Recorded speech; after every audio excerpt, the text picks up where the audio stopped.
മനസ്സിലാക്കുന്ന പോലെ ഇവര് കുറെ സ്വയം ഗ്രഹിച്ചെടുക്കണമായിരിക്കണം. അല്ലെങ്കിൽ ഇവരുടെ ഭാഷയും കൂടെ അറിഞ്ഞെങ്കിലാണ് ഇവരുടെ വിദ്യാഭ്യാസം കറക്റ്റായിട്ട് മുമ്പോട്ട് കൊണ്ടുപോകാനായിട്ട് കഴിയത്തുള്ളൂ. അല്ലെങ്കിൽ ഇപ്പോൾ ഒരു കുട്ടി നമ്മൾ എന്ത് പറഞ്ഞാലും മിഴിച്ചിരിക്കാന്നുള്ളതല്ലാതെ ആ കുട്ടിക്ക് മുമ്പോട്ട് പോകാനായിട്ട് അവരുടെ ആ ഭാഷയൊക്കെ പറഞ്ഞെങ്കിൽ തന്നെയല്ലേ നമ്മളുമായിട്ടൊരു ബന്ധം ഉണ്ടാക്കി. ഇപ്പൊ നമ്മളിവിടെ വരുമ്പോൾ, ഞാനിപ്പോ ഇവിടെ വന്നു കഴിയുമ്പോൾ ഞാൻ പറയുന്ന മാത്രമാണല്ലോ ഇവര് മലയാളം കേൾക്കുന്നത്. അപ്പൊ ഞാൻ ഇവരോട് മലയാളം മാത്രമേ പറയാറുള്ളൂ അധികവും. പിന്നെ ഈ പഠന കാര്യത്തിൽ വരുമ്പോഴാണ്, മനസ്സിലാവാതെ വരുമ്പോഴാണ് ഇവരുടെ ഭാഷയും കൂടി നമ്മൾ പറഞ്ഞിട്ട് അവർക്കത് മനസ്സിലാക്കി കൊടുക്കുന്നത്. അപ്പൊ അതുകൊണ്ട് അവര് ഇപ്പൊ കളിക്കുകയാണെങ്കിൽ അവർ അവരുടേതായ ഭാഷയെ പറഞ്ഞുകൊണ്ടാണ് അവര് കളിക്കുന്നത്. ഇവരുടെ സാധാരണ കളികൾക്കുള്ള ഈ എന്തൊക്കെയാണ്, എന്തെങ്കിലും ഉപകരണങ്ങളോ കളി എന്തൊക്കെ കൊണ്ടാണ് ഇവർ കളിക്കുക സാധാരണ ഇവിടെ ഊരിലെ കളികൾ? ഇവരുടെ ഊരിലെ കളികൾ എന്ന് പറഞ്ഞാൽ പ്രത്യേകിച്ച് അങ്ങനെ സാധനങ്ങളൊന്നുമില്ല. ഇവര് ഈ പ്രകൃതിയിൽ നിന്ന് കിട്ടുന്ന ഓരോ സാധനങ്ങളും ഓരോ ഉപകരണങ്ങളും ഇവര് തന്നെ ഉണ്ടാക്കും. ഇപ്പൊ ഈ ഊഞ്ഞാല്, നമ്മള് സാധാരണ കെട്ടുന്ന ഊഞ്ഞാല് വള്ളി കൊണ്ട് ഇവര് ഊഞ്ഞാല് കെട്ടും. അവര് ഇതിന് പിന്നെ ദൂരി എന്നാ പറയാ, ഊഞ്ഞാല് കെട്ടാന്ന്. ദൂരി. അതുപോലെ തന്നെ ഇവര് ഈ നമ്മള് അങ്ങോട്ടും ഇങ്ങോട്ടും ഇങ്ങനെ ബാലൻസ് ചെയ്ത് കളിക്കില്ല, വേറെ സൈസ്. അപ്പൊ നടുക്കൊരു ഇത് വെച്ചിട്ട് ഒരു മുളങ്കമ്പം കുഴിച്ചിടും. മുളങ്കമ്പ് കുഴിച്ചിട്ട് വേറൊരു മുളങ്കമ്പ് അതിലേക്ക് ഇങ്ങനെ തുളച്ചിട്ട് അതിലേക്ക് ഞാൻ ഫിറ്റ് ചെയ്യും. എന്നിട്ട് രണ്ട് സൈഡിൽ ഇരുന്നിട്ട് ഇവരിങ്ങനെ വട്ടം കറങ്ങും ഒന്ന്. അതുപോലെ തന്നെ ഇവര് ഈ വണ്ടി ഉണ്ടാക്കും.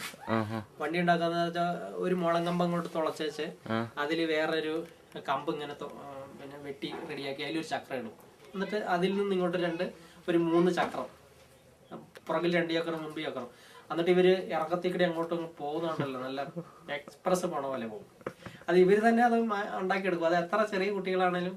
അതുപോലെ തന്നെ ഈ ഒരു മുളയുടെ കമ്പ് ഇങ്ങനെ വെട്ടിയിട്ട് 2 സൈഡും തുളയായിരിക്കുമല്ലോ. എന്നിട്ട് ഒരു സൈഡില് ഒരു കമ്പും കൊണ്ട് ഇങ്ങനെ ഒരു മണ്ണിന്റെ ഇതിങ്ങനെ കുഴച്ച് ഒരു സൈഡിൽ ഇങ്ങനെ വെക്കും. ഒരു സൈഡിൽ വെച്ചിട്ട് മറുവശത്തുനിന്ന് ഇവരിങ്ങനെ ഇങ്ങനെ കുത്തുമ്പോ ടേ എന്ന് പറഞ്ഞ് വെടി പോണ പോലെ.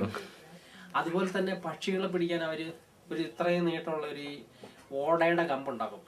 അത് നല്ല സ്ട്രെയിറ്റ് ആയിട്ടുള്ളത്. എന്നിട്ട് നല്ല മണ്ണ് ഇങ്ങനെ കുഴച്ചുകൊണ്ട് നടന്നിട്ട് അതിൽ വെച്ചിട്ട് ഇങ്ങനെ ഊതും. ഊതി കഴിഞ്ഞാൽ കറക്റ്റ് പോയിന്റിൽ ഇങ്ങനെ പക്ഷിക്കിട്ട് കൊള്ളുകയും പക്ഷി ചാവുകയും ചെയ്യും. അങ്ങനെയൊക്കെ ഭയങ്കര രസമാണ്. എന്നുവെച്ചാൽ അവര് കുട്ടികൾ ഇങ്ങനെ ഒരു ഞാനൊക്കെ വരണയിടം വരെ ശാല മുതിർന്ന കുട്ടികൾ ഇനിയിപ്പോ കുറച്ചും കൂടെ കഴിഞ്ഞ് മഴയായതുകൊണ്ടാ, അല്ലെങ്കിൽ ഇപ്പൊ ഈ പണി തുടങ്ങും. അവര് കാട്ടിൽ നിന്ന് നല്ല നീട്ടമുള്ള കമ്പില്ലാത്ത ഓടകളുണ്ട്. അത് വളരെ കനം കുറഞ്ഞ വണ്ണം കുറഞ്ഞത് എടുത്തിട്ട് നല്ല സ്ട്രെയിറ്റ് ആയിരിക്കും, നല്ല പോയിന്റിൽ കൊള്ളുകയും ചെയ്യും. നമ്മള് ഈ അംഗൻവാടിയുടെ ഇതിന്റെ ഭാഗമായിട്ട് എന്തെങ്കിലും കളിക്കാൻ ഉപകരണങ്ങൾ കൊടുക്കാറുണ്ടോ? നമ്മള് ക്രിക്കറ്റ് ബാറ്റ്, ടി വി ഒക്കെ എല്ലാ വീടുകളിലും എല്ലാവർക്കും ഉണ്ടല്ലേ, അവര് കളിക്കാതെ നന്നായിട്ട്. ഇവർക്കെല്ലാം കൂടുതൽ ഇഷ്ടം ഫുട്ബോൾ കളിക്കാനാണ്. ഫുട്ബോളിനോടാ ക്രിക്കറ്റിനേക്കാളും ഒക്കെ ഇഷ്ടം. ഈ ബാറ്റ് കളിക്കുന്നെങ്കിലും ഷട്ടിൽ ബാറ്റ് കളിക്കുന്നുണ്ടെങ്കിലും ഇവിടെ ഈ കാറ്റ് കാരണം ഈ ഷട്ടിൽ ഇങ്ങനെ അങ്ങോട്ട് അടിക്കുമ്പോഴത്തേനും അതങ്ങ് പറന്നു പോകും. അപ്പൊ അതുകൊണ്ട് അങ്ങനെ കൂടുതലും ഫുട്ബോളൊക്കെ ഉണ്ടായിരുന്നു. ഫുട്ബോളൊക്കെ പെട്ടെന്ന് അങ്ങ് പൊട്ടിച്ച് കളയും, പൊട്ടിപ്പോകില്ല. ഫുട്ബോളൊക്കെ ഇങ്ങനെ ഈ വർഷം കിട്ടിയിട്ടില്ല, മറ്റുള്ള വർഷങ്ങളിലൊക്കെ ഫുട്ബോളെല്ലാം നമ്മുടെ ഇവരുടെ ഈ ഊരിലെ കളികൾ എന്ന് വെച്ചാൽ അതൊരു മത്സരം എന്നതില്ലല്ലോ, എല്ലാവരും ഒരുമിച്ച് പങ്കെടുക്കുക എന്നതാ. പക്ഷിയെ പിടിക്കാൻ പോവുകയാണെങ്കിൽ എല്ലാവരും ഒരുമിച്ച് പക്ഷിയെ പിടിക്കുന്നു, അങ്ങനത്തെ കളികളാണ്. ഇപ്പം പുറത്തുനിന്നുള്ള കളികൾക്ക് അതിലൊരു മത്സരത്തിന്റെ ഭാഗമുണ്ട്, മുന്നിലെത്തുക, ഒന്നാമതെത്തുക, അങ്ങനെ ഒരു ഭാഗമുണ്ട്. അതിനോടുള്ള ഇവരുടെ ഒരു മനോഭാവം എന്തായിരിക്കും? അതെങ്ങനെ ഇവര് സ്വീകരിക്കുക? ഇവരല്ലെങ്കിലും കുട്ടികളെ സംബന്ധിച്ച് അവര് നോക്കുന്ന ഒരു മത്സര ബുദ്ധിയോടുകൂടി തന്നെ ചെയ്യാറുണ്ട്. ചിലപ്പോ ഓടുകയാണെന്ന് കുട്ടിക്കോ, ചിലപ്പോ അങ്ങോട്ട് ഓടി കളിക്കും. വെറുതെ കാട്ടിക്കട, ഏത് മുള്ളും കാട്ടിക്കട ഇവരങ്ങ് ഓടും. അത് ഓടുമ്പോഴും അവർക്ക് എനിക്ക് മുന്നേ എത്തണം, അല്ലെ എനിക്ക് ഇത് ഉദ്ദേശം നേടണം എന്നുള്ള ആ ഒരു താല്പര്യത്തോടു കൂടി തന്നെയാണ് ചെയ്യുന്നത് ഞാൻ കാണുന്നത്.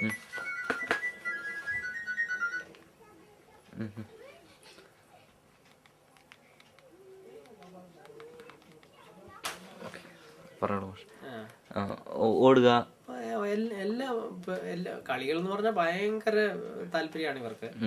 എല്ലാ കളിയും കൂടുതൽ ഓടിയും ചാടിയും ഏത് കാട്ടിക്കടയും കയറി. ഇപ്പോൾ ഒരു നഴ്സറി പഠിക്കുന്ന കുട്ടിയാണെങ്കിലും ഈ കാട്ടിക്കടയൊക്കെ കയറി എന്തിനെങ്കിലും പോകാനായിട്ട് ഒരു പേടിയില്ല. അപ്പൊ നമ്മൾ മറ്റുള്ള സാധാരണ കുട്ടികളെല്ലാം വെച്ചാൽ നമ്മള് മുറ്റത്തിറങ്ങുമ്പോഴത്തേക്കും നമുക്ക് പേടിയല്ലേ. ഇവിടെ ഉള്ളവർക്ക് അങ്ങനത്തെ യാതൊരു പ്രശ്നമില്ല. കുട്ടികളുടെ ഇഷ്ടം പോലെ അവര് മലകളിക്കടയും കാട്ടിക്കടയും പറമ്പിക്കടയൊക്കെ പോയി അവര് ഓരോ തുമ്പി പിടിച്ചും പൂമ്പാറ്റ പിടിച്ചും അങ്ങനെയൊക്കെ ഇങ്ങോട്ട് ചുറ്റിക്കറങ്ങി അവര് ഒരു സമയത്ത് എത്തത്തുള്ളൂ. വീട്ടിലുള്ളവർക്ക് അതിനൊരു ആശങ്കയൊന്നും അങ്ങനെയൊന്നും അങ്ങനത്തെ പിന്നെ സാറിന് എന്തായാലും താഴത്തെ സാധാരണ മലയാളം ആ കുട്ടികളെ പഠിപ്പിച്ചിട്ടില്ലേ? അപ്പോൾ ഇവരെ ഈ രണ്ട് കുട്ടികൾ തമ്മിലുള്ള കായികക്ഷമതയിൽ ആരാ മുന്നിൽ നിൽക്കുക? കായികക്ഷമതയിൽ ഇവര് തന്നെയാണ് എന്റെ നോട്ടത്തിൽ.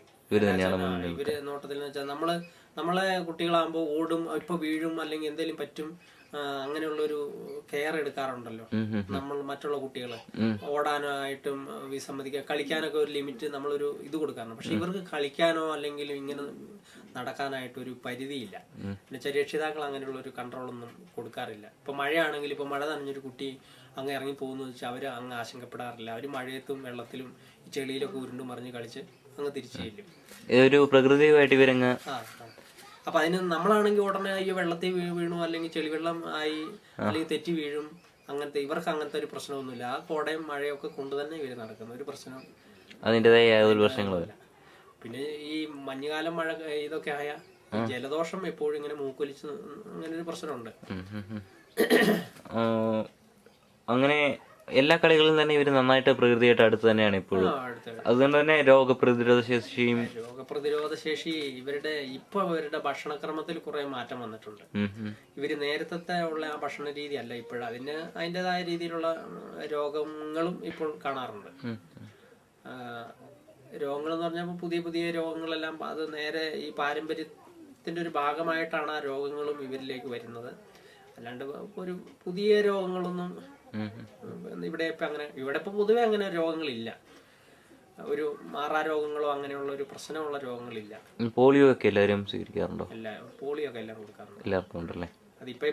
എങ്ങനെ ഇവിടെ വരുമോ?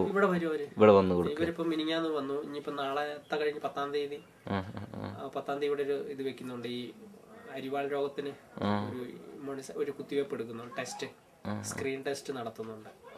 അപ്പൊ അതിന് വരുന്നുണ്ട്. അപ്പൊ നമ്മളും കൂടെ കൂടി അതിന് പുറമേന്ന് ഇപ്പൊ ഒരു ഏജൻസി പെട്ടെന്നൊന്നും വന്നു കഴിഞ്ഞാല് എല്ലാരും സംഘടിപ്പിക്കത്തില്ല. നമ്മളും കൂടെ അതിന് പറയാം ഇന്നാണ് പ്രശ്നം, അപ്പൊ അതുകൊണ്ട് നിങ്ങൾ പങ്കെടുക്കണം. അത് എല്ലാരും കൂടെ കൂടി നിങ്ങളും കൂടെ കൂടി പങ്കെടുത്തെങ്കിൽ മാത്രമാണ് ഇത് വിജയിക്കത്തുള്ളൂ. ഇതൊരു രോഗത്തെ കുറിച്ചുള്ള ടെസ്റ്റാണ്. അല്ലാതെ ഒന്ന് ഓടി വന്നു വെച്ചാൽ ഒരാൾ വന്നു വെച്ചാൽ ഹെൽത്തിൽ നിന്നാണെങ്കിലും പറഞ്ഞാലൊന്നും മുഴുവൻ പങ്കെടുക്കുകയില്ല. നമ്മളെന്ന് പറഞ്ഞാൽ ഇവര് നിരന്തരമായിട്ടുള്ള ഇടപെടൽ കൊണ്ട് നമ്മളെ നല്ല വിശ്വാസമാണ്. അപ്പൊ മാഷ് പറഞ്ഞാൽ അത് പങ്കെടുക്കാൻ പ്രശ്നമില്ല, അങ്ങനെയുള്ള ഒരു ധാരണയുണ്ട് ഇവർക്ക്. അപ്പോൾ ഏത് ഏജൻസി ആണെങ്കിലും എന്തെങ്കിലും പ്രശ്നം ഉണ്ടെങ്കിൽ നമ്മളോട് വന്ന് പറയും. പിന്നെ ഫോറസ്റ്റ് ഡിപ്പാർട്ട്മെന്റ് ആണെങ്കിലും പോലീസ് ഡിപ്പാർട്ട്മെന്റ് ആണെങ്കിലും ആരാണെങ്കിലും ഹെൽത്തുകാരാണെങ്കിലും നമ്മൾ വന്ന് വിവരം അറിയിക്കും. മാഷ ഇങ്ങനെ ഇതുണ്ട്, നമുക്ക് സഹായിക്കണം എന്ന് പറയുമ്പോൾ നമ്മൾ ആൾക്കാരോടെല്ലാം പറയുമ്പോൾ അതിലൊക്കെ ആൾക്കാർ കൂടുതൽ എത്താറുമുണ്ട്. ഇവിടുത്തെ ഈ സ്കൂളിൽ വരുന്ന കുട്ടികൾക്ക് അവരുടെ വീട്ടിലും അവരുടെ ഊരിൽ നടക്കുന്ന ആചാരങ്ങളിൽ ഇവർക്ക് പിന്നെ പങ്കെടുക്കാൻ താല്പര്യം എങ്ങനെയായിരിക്കും? കൂടുവോ കുറയോ? ഇവിടുത്തെ സംബന്ധിച്ച് 4-ാം ക്ലാസ് വരെയുള്ള കുട്ടികളല്ലേ ഉള്ളത്. അവരിവിടെ ഊരില് നടക്കുന്ന എല്ലാ ആചാരങ്ങളിലും പങ്കെടുക്കാറുണ്ട്. ഇപ്പം പുറത്തു പോയി പഠിക്കുന്ന ഒരു കുട്ടിയാണെങ്കിൽ ഒരു +2 അല്ലെങ്കിൽ 10 ആ തരത്തിൽ വരെ പാലക്കാടോ മണ്ണാർക്കാടോ പോയി പഠിച്ചു വരുന്ന ഒരു കുട്ടിക്ക് ഇവരുടെ ആചാരങ്ങളോട് ഇവർക്ക് വലിയൊരു താല്പര്യം തന്നെയാണ്. പക്ഷെ ഇച്ചിരി പുറമെ പോയി പഠിക്കുന്ന കുട്ടികൾ അതിൽ നിന്നൊരു ഇച്ചിരി വിമുഖതയാണ് മടിയുണ്ടല്ലോ. അതായത് എന്തായിരിക്കും മടിക്ക് കാരണം? നമ്മൾ ഇതൊക്കെ എന്തിന്? അത് എനിക്ക് തോന്നണ ഇവർക്കിടെ മാനസികമായിട്ട് പിന്നെ പുറത്തോട്ട് ഇറങ്ങുമ്പോൾ ഈ പരിഷ്കൃതരാവാനുള്ള ഒരു മാനസികമായിട്ടുള്ള ഒരു ശ്രമത്തിന്റെ ഭാഗമായിട്ടാണ് അത്.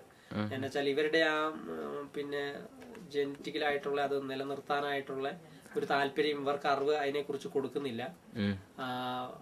അവരുടെ പാരമ്പര്യങ്ങള് നിലനിർത്തിക്കൊണ്ട് പോകണം എന്നുള്ളൊരു അറിവ് അവർക്ക് ആർക്കും കൊടുക്കുന്നില്ല എന്നുള്ളതാണ് എനിക്ക് തോന്നുന്നത്. അല്ലെങ്കിൽ പക്ഷെ ഊരിലുള്ള വിശേഷങ്ങളിലെല്ലാം ഇവര് എവിടെയാണെങ്കിലും ഒക്കെ കൃത്യമായിട്ട് എത്താറുണ്ട്. പക്ഷെ അതൊക്കെ നമ്മൾ പുറമേ ഉള്ളവരോട് ഈ പിന്നെ കാര്യങ്ങളെല്ലാം പങ്കെടുക്കുന്നത് ഇവരൊരല്പം വിട്ടു നിൽക്കുന്ന പോലെ. എന്താ വെച്ചാൽ നമ്മൾ അറിഞ്ഞാൽ അതൊരു വിലക്കുറവാണോ അല്ലെങ്കിൽ അങ്ങനെയുള്ളൊരു തോന്നൽ, അവർക്കൊരു ഈഗോ പോലെ കാണാറുണ്ട്. രക്ഷകർത്താക്കൾക്ക് ഈ സ്കൂളിൽ വിടുന്നതിനുള്ള ഒരു മനോഭാവം എന്തായിരിക്കും? രക്ഷകർത്താക്കൾക്ക് സ്കൂളിൽ വിടുക എന്ന് പറഞ്ഞാൽ അവർക്കിപ്പോ കുറച്ച് ഇപ്പോൾ മാറ്റം വന്നിട്ടുണ്ട്.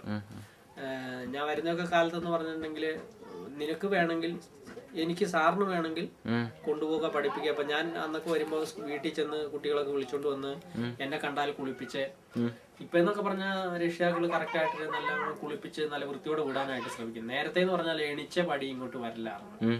ഇതെല്ലാം ഞാൻ തന്നെ ചെയ്യിക്കുകയോ പറഞ്ഞു വിടുകയോ.